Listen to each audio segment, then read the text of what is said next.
యంత్ర పరికరాలు, గవర్నమెంట్ ఉద్యోగస్తులకు ఇచ్చేటువంటి జీతాలు, వీటి కోసం మనకు వచ్చేవన్నీ కూడా స్థిర వ్యయాలు ఏమా ఖచ్చితంగా. ఓకే, తర్వాత చర వ్యయాలు అంటే ఏంటి? మూమెంట్ ఉంటుంది, ఆపేయాలి చెప్పాను కదా. అలాగే గవర్నమెంట్ ఉద్యోగస్తుల జీతాలు కూడా వస్తాయి ఇందులోకి. మేడం ఎలాగంటే స్థిర వ్యయాలని ఇవే కాదు, ఎందుకంటే వీటికి స్థిర వ్యయాలు అన్నారంటే ఇప్పుడు ఒక పరిశ్రమ ఉందండి, ఈ రెండింటికి పరిశ్రమ ఉంది, ప్రోడక్ట్ పెంచుతాం మనం, తగ్గిస్తాం, అయినప్పటికీ వాళ్ళకి ఇచ్చేటువంటిది పెంచాం కదా. ఇప్పుడు ఇల్లు అతికిచ్చాం నాన్న, ఇల్లు పరిశ్రమలు ఉన్నాయి, ఫ్యాక్టరీస్ ఉన్నాయి, ప్రోడక్ట్ వచ్చేసి టర్న్ ఓవర్ మంత్లీ ఎంత ఉంటుంది కదా, అది పెరిగినప్పటికీ కూడా వాళ్ళకి ఇచ్చే రెంట్ అదే ఉంటుంది, తగ్గినప్పటికీ కూడా వాళ్ళకి ఇచ్చే రెంట్ అదే ఉంటుంది. ఈ నెల మా ప్రోడక్ట్ తక్కువగా ఉందంటే అది తగ్గించుకోండి, లేకపోతే మేము ఇది కట్టాలంటే ఒప్పుకుంటారా? ఒప్పుకోరు కదా. ఇది స్థిర వ్యయాలంటే మనం వీటికి ఇస్తాం. వేయమంటే ఇక్కడ తెలుస్తుంది కదా మీకు, ఖర్చు ఏమో మనకి ప్రోడక్ట్ పెరిగిందని తక్కువ ఖర్చు లేదా ఎక్కువ ఖర్చు ఇవేమి ఉండవు. ఇంకా అలాగే ముడిసరుకు పెరిగిందని వీటిని తగ్గించుకుంటారా? తగ్గించుకోరు. కాబట్టి ఇది ఫిక్స్డ్, కాబట్టి మనకి స్థిర వ్యయాలు అంటారు. ఓకేనా. చర వ్యయాలంటే అమ్మ ముడి పదార్థాలు,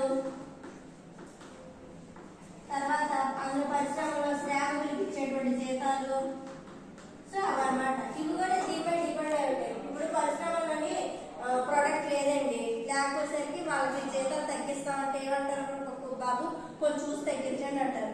అలాగే ప్రోడక్ట్ పెరిగింది అనుకో, డే అండ్ నైట్ ఓటీలు చేస్తారు కదా, అప్పుడు వాళ్ళకి జీతాలు అవి మార్పులు అవుతాయి. అవునా, మార్పులు అవుతాయి కాబట్టి వాటికి చర వ్యయాలు అన్నారు.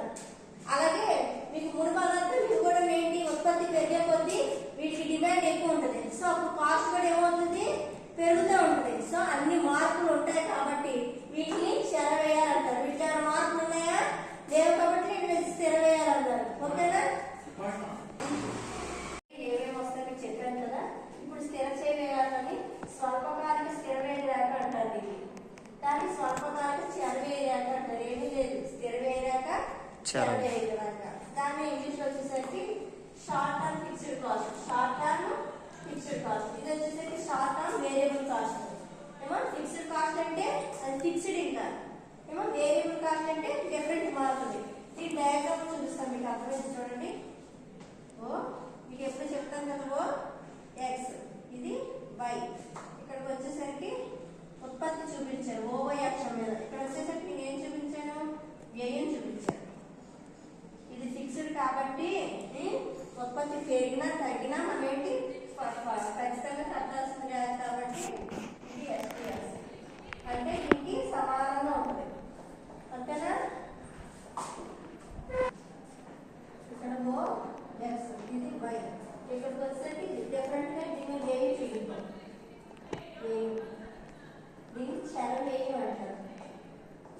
ఇక్కడ ఉత్పత్తి చూపించాను. ఇక్కడికి వచ్చేసరికి మారే ఉత్పత్తి పెరిగితే ఖర్చులు అవన్నీ మారుతాయని చెప్పాను కదా, అందుకని రేఖ ఎలా ఉంటుంది? ఇలా మారుతుంది.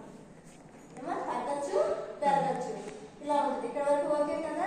ఎఫ్సి ప్లస్ టీవీసీ స్వల్పకాలిక మొత్తం ఏమంటుంది ప్లస్ టీవీసీ సేమ్ రేఖ ఇలానే ఉంటుంది.